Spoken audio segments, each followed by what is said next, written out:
When we told people that we were going to Alaska, they all seemed to have the same two scenes on their minds: bears fishing for salmon and the Northern Lights. But after 6 weeks in Alaska, we hadn't witnessed either phenomena. For sure, we had seen the most amazing scenery of our lives, but the two stereotypically Alaskan scenes were missing. We were beginning to think that Alaska's marketing team had oversold these two experiences, and that we'd return to the lower 48 without having witnessed them. But that all was about to change. In our Alaska series finale, the state pulled out all of the stops. If you don't want to be convinced that you need to visit the 49th state, go watch something else. Alaska saved the best for last and put on a show we'll never forget.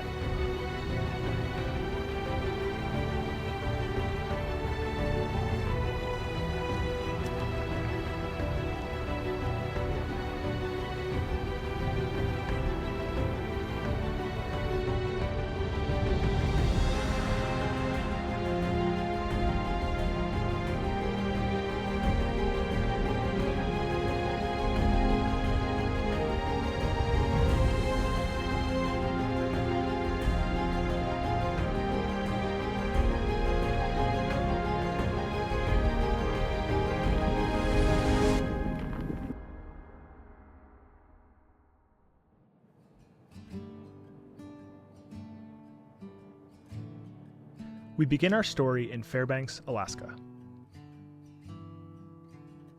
We had just driven to the Arctic Ocean, where we marked the official start of our Pan-American journey.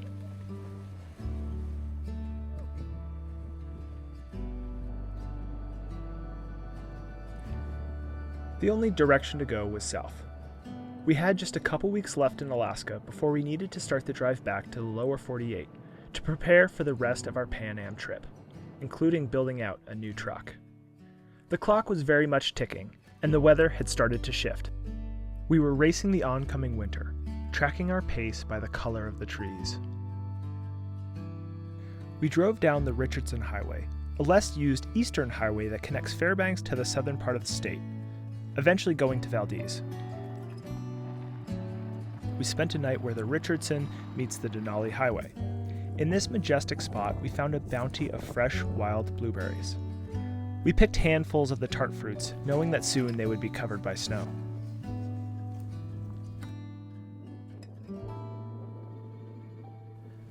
But we couldn't linger. We had to keep moving if we were going to squeeze in all of the places we still had on our list.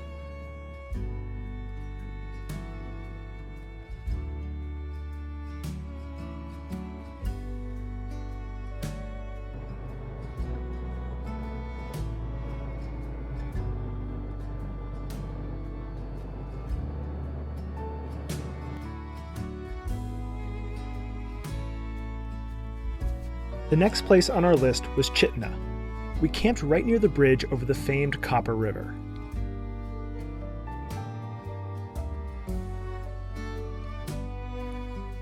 Now, if you pay close attention, you might notice something about our videos. Whenever there's cold water involved, 90% of the time it's only Heather who gets in. When we got into the Arctic Ocean, she stayed in for twice the time I did. I am a wimp with cold water. But for Heather, plunging into cold water is a celebration of the senses. She and Bruce played in the water while I tried not to get splashed.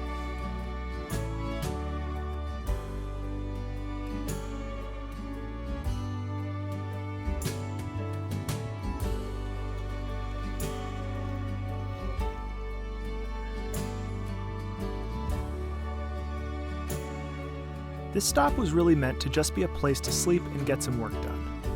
We had a lot of planning for our next rig to sort out, so we stopped here to catch up before setting off on our next adventure.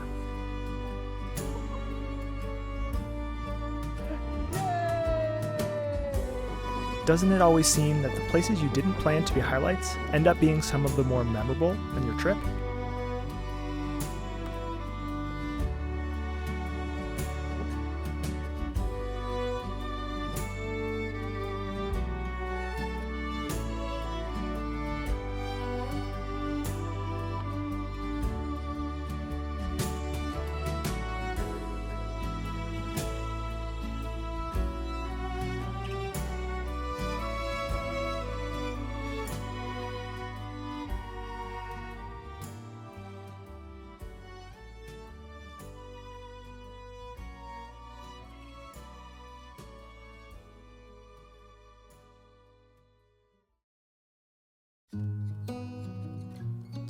While we could have stayed in this spot for a few more days, we had plans for an adventure up our sleeves.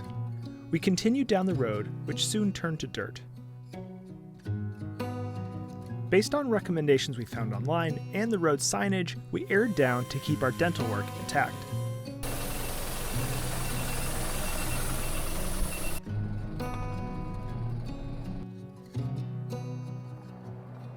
The road, while narrow, was actually in pretty great shape, and it was incredible.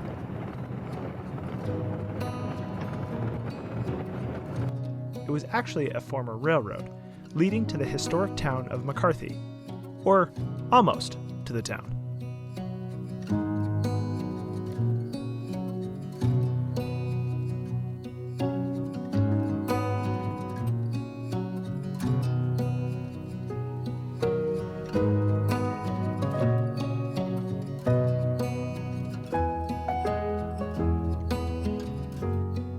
The town doesn't have a publicly accessible road into it.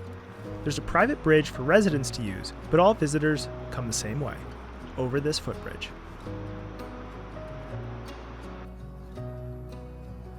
Besides giving the town an old-world charm, limiting cars had another benefit. It allowed dogs to rule the place. There were friendly off-leash dogs everywhere. Soon, Bruce was just one of the locals. We enjoyed a rare, dry evening, walking around the town and eating a delicious dinner. We even made another friend. Like a little taller than Bruce, otherwise they're very similar. Yeah. Hi.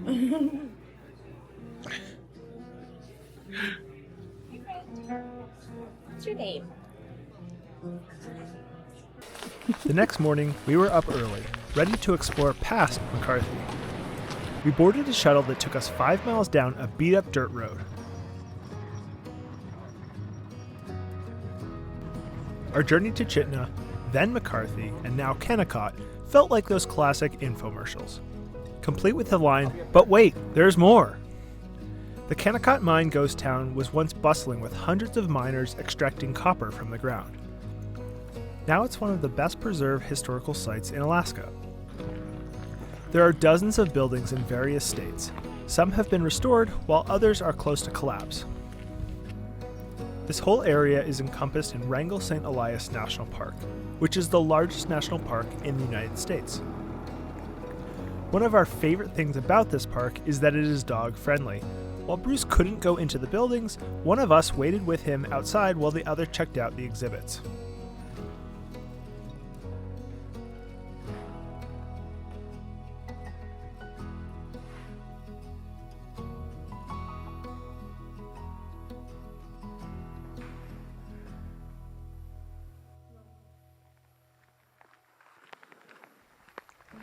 Remember that thing I said about the infomercial?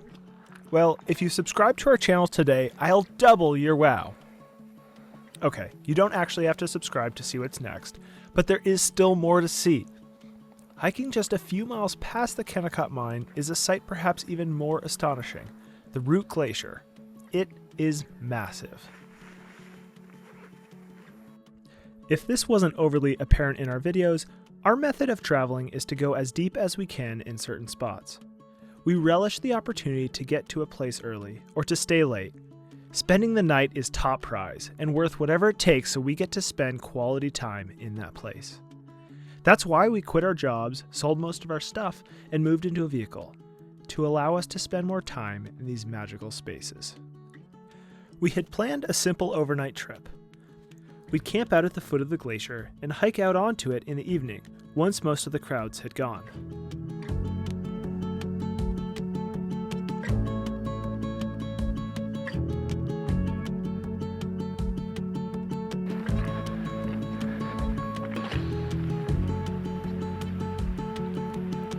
After setting up camp, we walked down to the foot of the glacier. We honestly didn't know what to expect. The air immediately dropped what felt like 20 degrees. Slippery? At some points there was great traction, but overall it was very slippery. We didn't have crampons or microspikes with us, so it was slow going.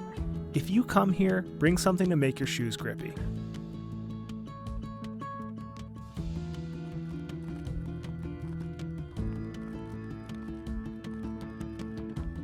We crept around slowly and carefully, knowing that if we were to fall and get hurt, we were a long way down a very bumpy road from a hospital.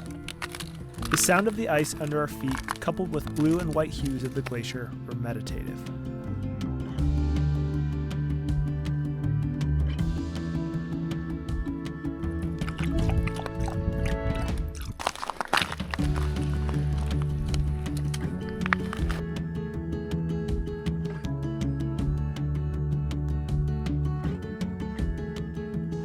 As the sun went behind the mountains, we hiked back to our epic campsite and made a fire. Even though we camp quite a bit, fires are somewhat rare for us. Honestly, they're a lot of work, and then you smell like smoke until your next shower, which for us could be many days away. But on this night, warming up next to a campfire was exactly what we needed.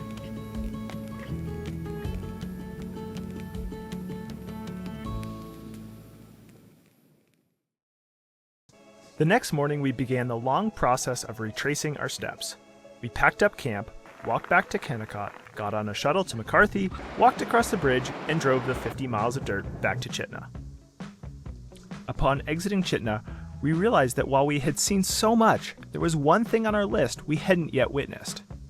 We haven't seen Northern Lights yet.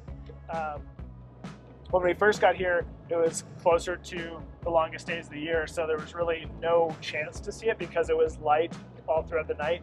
And the last couple weeks, it does actually get dark for a few hours, but it's been foggy or cloudy pretty much every night that there has been Aurora. So fingers crossed, we are not leaving Alaska without seeing Northern Lights calling it. So we might have to stay a long time, who knows.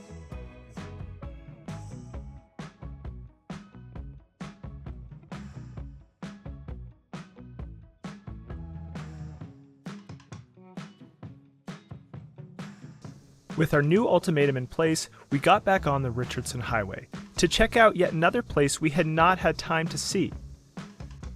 For most people, Valdez is known for the things that have happened to it, including a 1964 earthquake that nearly leveled the town and the 1989 Exxon Valdez oil spill. But visiting today, you'd have no idea. The drive to Valdez was incredible. I know I keep saying it, but the scenery, yet again, was stunning. There were glaciered mountains to one side and the ocean on the other, and there were waterfalls in every direction.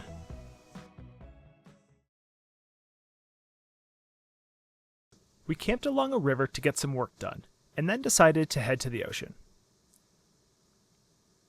We checked out the chaotic scene at the salmon hatchery. Hundreds of thousands of salmon come back here each year because it was where they were born. And fishers of all shapes and sizes were here to catch a meal.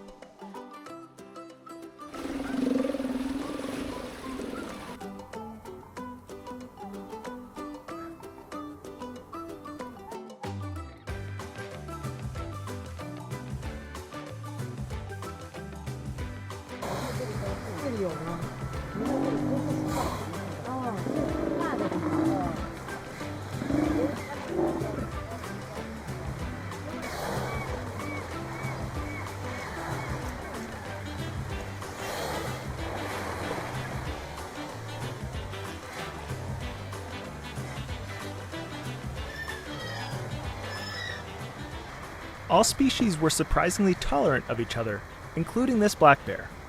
Everybody was just trying to stock up before the winter.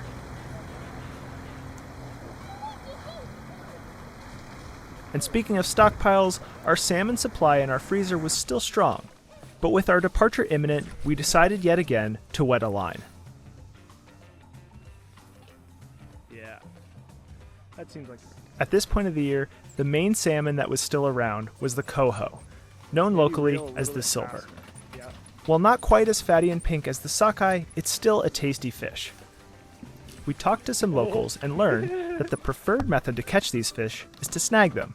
Yeah, so That's just right, let it- you cast a big weighted hook out and jerk the line back, hoping it catches into a fish. Now, all you fishing purists may say this isn't true fishing. And maybe you're right. But these fish put up a good fight, and the hundreds of local fishermen out didn't seem to care. Nice. Nice job, honey. Thank you. Where's Silver? We carefully cleaned and packaged our fish, our freezer now filled to the brim with this healthy protein. Now, at this point on our trip, we had seen a lot of glaciers. Dozens viewed from below via the roads, the exit glacier from above, and finally the root glacier on foot. But we still had one glacier activity to try out: paddling. We moseyed over to the Valdez Glacier Lake and set up our pack rafts. The water, as you might suspect, was frigid. And thankfully, we only learned this afterwards, but the water gets up to 650 feet deep in this lake.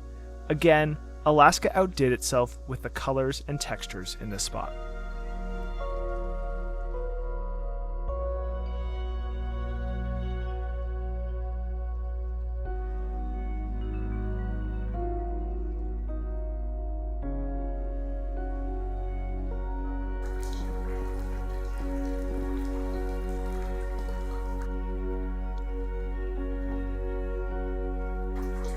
The highlight of this outing was paddling through a tunnel in the ice.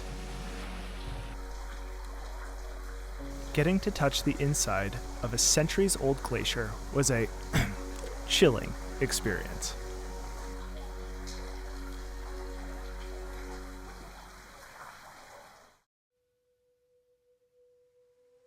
The days were growing measurably shorter. In fact, over the course of just 1 week, the time of sunset was 20 minutes earlier. The leaves were changing colors, and the nights began dipping below freezing. But there was one more spot we wanted to see.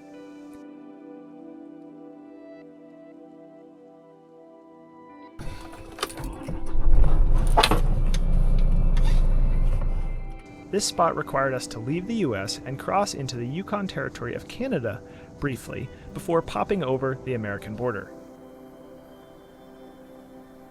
US over here and Canada over here. Bruce, come here. Come sit in two countries. What felt like years ago, but was really just a handful of weeks, we had visited Skagway, Alaska. The mass of people from the cruise ships pushed us away quickly, but we were still curious about what southeastern Alaska had to offer. Thankfully, Haines is a far less popular cruise ship destination, and the summer tourist season had seemingly quieted down. However, that didn't mean we would cross back into our home country easily. All right, so we just crossed the border back into the US less than 24 hours after crossing into Canada yesterday, because we are going to Haines, which is another small town on the coast. And yeah, the US border crossing, they're always intimidating, but this lady definitely had a bone to pick with us because they have instituted new regulations on dogs entering the US since we have been in Alaska. So new this summer, and they're a little confusing. They didn't do a great job of explaining online or in the news exactly what you need for a dog now. They need to have their rabies vaccination. They need to be microchipped, both of which Bruce is good on. They've always needed rabies, but they've never actually checked that in the past. And now there's a new form that you have to fill out on the government website and have a screenshot or a printed out version to show them at the border, which we had heard that there were some new regulations, but we tried to look into it and it was not super clear. And they hadn't checked at our other border crossing. So yeah, we got the slap on the wrist for that. She definitely was not happy with us. I could feel my cheeks getting red. Being yelled at by my teacher is what it felt like. But yeah, so she basically waved us on and said, you better have this the next time you cross the border. They marked our names as non-compliant. So yeah, always a little intimidating, but we're still good to go. And it sounds like it's a pretty easy form to fill out online. So if you are traveling with your pet, I think the rules are a little bit different for cats. I don't know exactly what that entails, but dogs, you definitely need this new form.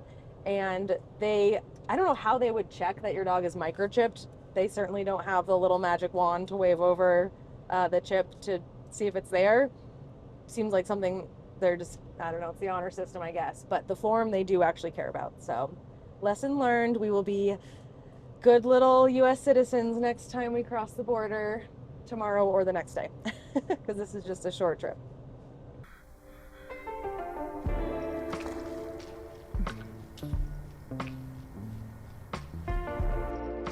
we continued our tradition of walking around the docks before checking out the town.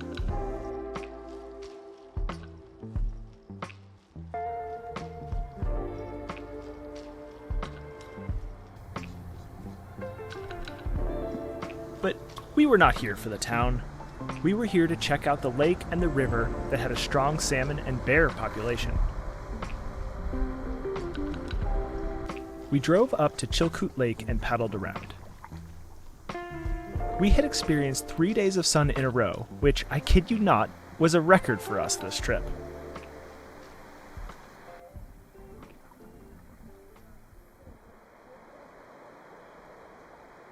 We drove downriver a bit to a spot we had been told about. Now, it doesn't happen every night, but at this spot on the river, there are often grizzly bears seen fishing in the evening. We set up cameras and chairs and waited. There was plenty of wildlife, and we even caught a glimpse of a black bear downriver. But the sun had gotten low in the sky with no sight of bears. At least we had tried. But then, we spotted something downriver, and then something else, a bit smaller. And then all of a sudden, there were 8 grizzly bears fishing, 2 moms with 3 healthy cubs each. Actually, only the adults were fishing, while the cubs played in the water and ate the fish their moms had caught.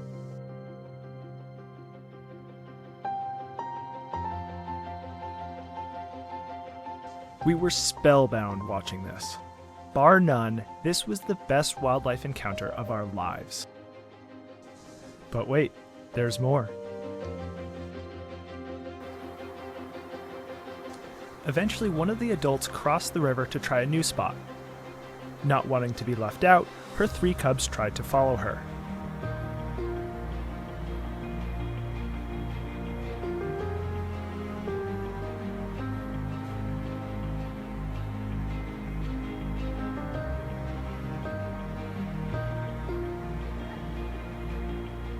But the river was deep and swift, and soon the 3 cubs were being swept down the river.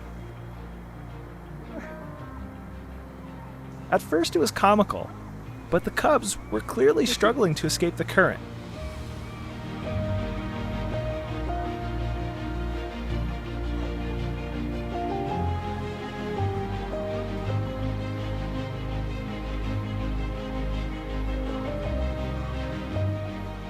Thankfully, they eventually made it to slower water and walked back upstream to help Mom eat the salmon she had caught.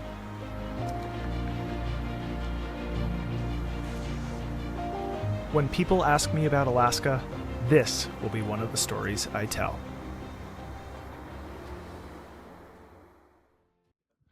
So tonight is our last, or maybe second to last night in Alaska. Mm-hmm. And we saw a bunch of bears today. So we really only have one thing left to check off the list, and that's Aurora Borealis. Mm-hmm. And it's clear out, and the forecast is a relatively high one tonight. So we are sitting in our sleeping bags, bundled up, Eating chocolate. waiting for, hopefully, Northern Lights to come out. Yeah. We sat out there for hours, dozing off from time to time, waking up worried we'd missed the show. Now, if someone ever shows you photos they took of Northern Lights on their phone, you might see these crazy majestic colors. And you'll ask, did it really look like that? And if they reply, yes, it did in fact look that good in real life, don't let that person watch your dog. Aurora, while incredible, is far easier to capture with a camera than with the naked eye. But late in the night, we were treated to an absolute show. I'll tell you, it was magnificent. While it was less vivid to us than what you're seeing here, the emotions it conjured were real. It was as if Alaska sensed that we were leaving, begging us not to go. On our final day in the state, we were given 2 parting gifts. Gifts that would cement this place deep into our souls and ensure we'd be back someday.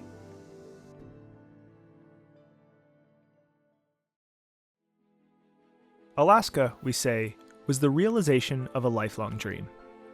But in reality, our Alaskan journey was the partial realization of many dreams.